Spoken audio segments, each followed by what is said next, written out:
He was just a locksmith, quietly fixing locks in a sleepy town, unnoticed by all, until Dwayne "The Rock" Johnson uncovered his assassin skills. Who was this man, and why did he rise from the shadows for justice? Stay tuned. This tale will keep you on edge. It's Tuesday, July 8th, 2025, 1:52 p.m., plus +03 on a salty breeze sweeps through Seaside, a quiet coastal town in Oregon. Kane's Locksmith, a modest shop with weathered wooden shutters, stands along the main drag, its interior dim and cluttered with tools. Victor Kane, 48, works at his bench, a gray apron tied around his waist, faint scars tracing his forearms beneath long sleeves. His hands move with precision, repairing a rusted lock surrounded by scattered metal parts and keys. Townsfolk know him as the guy who fixes doors and safes, but no one probes his past. He's just the locksmith. Victor pauses, listening to the distant crash of waves, his sharp eyes scanning the room. In the corner, a concealed safe is built into the wall, its contents a mystery. A radio hums with news of rising smuggling activity in Seaside, stirring unease. Victor frowns, returning to his work, the scars and secrets hidden beneath his calm exterior, unnoticed by all. The next morning, a black SUV pulls up outside the shop. Dwayne "The Rock" Johnson steps out, taking a break from a nearby film set.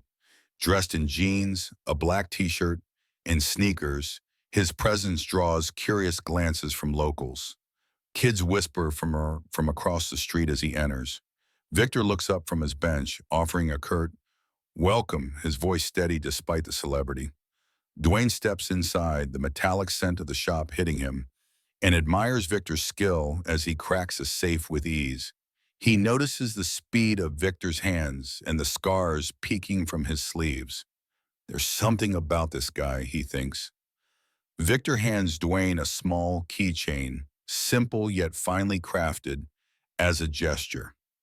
Dwayne thanks him, intrigued by the depth in Victor's gaze and the guarded way he moves. Night falls and chaos erupts. Three masked smugglers, armed with pistols, raid a seaside warehouse, guarding a drug shipment. They take a family hostage, their shouts mingling with the crash of waves. Victor, working late in his shop, hears the commotion. As he steps outside, a smuggler charges, aiming a gun at him. Victor reacts instinctively, grabbing a screwdriver from his bench. He disarms the smuggler with a swift strike to the rib, the gun clattering away. The smugglers breach the shop, and Victor dives for the hidden safe. Inside, he finds his old assassin kit, a sleek dagger, a silenced pistol, and a tattered mission log. Arming himself, he engages, slashing one smuggler with the dagger, dropping another with a precise shot. He frees the hostages, dragging them to safety, his breath ragged. Dwayne, watching from a distance, mutters, "This guy's a legend," his adrenaline surging. With the smugglers arrested by police, Dwayne visits Victor's shop. Victor is sealing the safe, wiping sweat from his brow, his tools neatly arranged. Dwayne leans in the doorway, grinning. "Victor," he says, "those moves weren't locksmith skills. What's in that safe?" Victor hesitates, his eyes dropping. "An old life," he mutters, deflecting. But Dwayne persists. "Come on, those scars, those weapons, there's a story. Spill it." Victor exhales, the weight of memory settling. "I was an assassin," he admits, voice hard. "Worked for the government.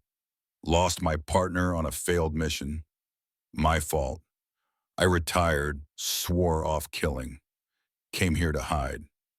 Dwayne listens, seeing the regret etched in Victor's face, a plan forming to help him. Victor's confession lingers with Dwayne. A few days later, he returns with coffee. "Victor," he says, "you fought for justice that night. Why hide it?" Victor pauses, mid-repair on a lock. "Because every fight reminds me of her death," he says, voice cracking. "I couldn't save her. I don't deserve this." Dwayne nods, empathetic. Maybe you can rebuild justice here. This town needs you. Victor looks skeptical, but Dwayne's faith sparks hope. That night, Victor opens the safe again, finding a photo of him and his partner, tears blurring the image as guilt resurfaces. A week later, on July 15th, 2025, a safety day is announced. Dwayne and Victor transform the shop into a community hub. Benches display lock sets, townsfolk gather, kids explore, adults chat. Dwayne calls Victor to a makeshift stage, sharing his tale. The assassin past, the partner's loss, the smuggler fight. This man, Dwayne declares, turned his shadows into strength for us. The crowd applauds, some thanking Victor. He steps up, struggling to speak. Justice is for all. I do this for her. Dwayne launches a security fund campaign for local protection, uniting the town around Victor. The shop becomes a beacon of resilience. By August 8th, 2025, the shop evolves into a community stronghold. Safety Day's impact lingers, with townsfolk rallying for safety. Victor continues his work, his scars a quiet testament, but his demeanor lighter. Dwayne visits to say goodbye, gifting him a metal keyring engraved with Redeemer. "This is you," he says, eyes warm. Victor takes it, hands trembling, murmuring, "Thank you." The narrative closes with the town's unity strengthening, Victor's redemption fueling a safer community. Dwayne's voiceover seals it. True justice rises from the darkest pasts, lighting the way forward. Victor Kane embodies that. Have you ever met a hidden hero like Victor? Someone who turned guilt into good? Share their story in the comments and tell us where you're watching from. If this tale inspired you, hit that subscribe button, like, and share to keep these stories alive. Join us next time for another epic journey with Dwayne "The Rock" Johnson.